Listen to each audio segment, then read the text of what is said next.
Hello, this is John Dunleavy, and I want to talk about how to get started investing in stocks. You really have to view a pyramid, right? You have to start at the bottom of the pyramid. What I mean by that is that you have to have some money set aside for emergencies, a certain amount of 3 to 6 months of expenses before you really start putting money into the market.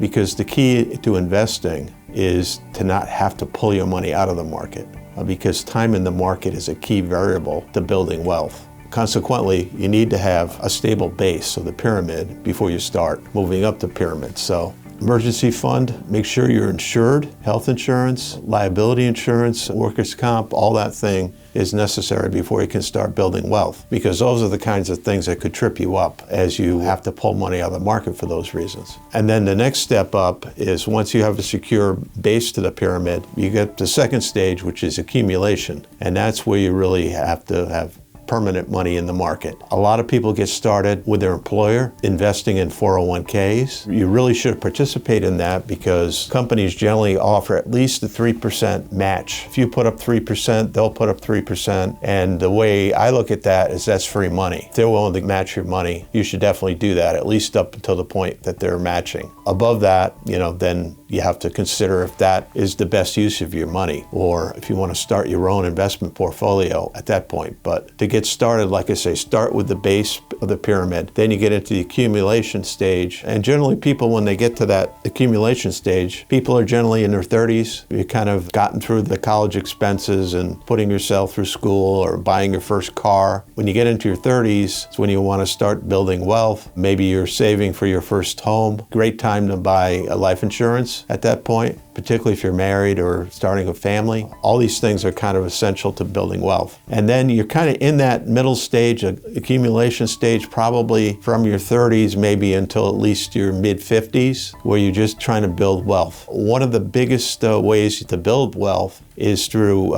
reinvestment, what we call compound interest. Keeping money in the market. If you're investing in a strategy like dividend stocks, reinvesting the dividend, allowing that to grow over time. Probably one of the smartest person that ever lived, Einstein, said that compound investment is the eighth wonder of the world. It works, and it's the way to build wealth. The final stage of the investment pyramid is estate planning and legacy planning. That is, once you've accumulated your wealth, you build your wealth, you get into your 60s, you're into retirement age, and that's when you have to start thinking about tapping that wealth, using it for expenses and maintaining your lifestyle, and then finally passing it along to your heirs. That's kind of a long-winded answer to your question about how to get started in investments.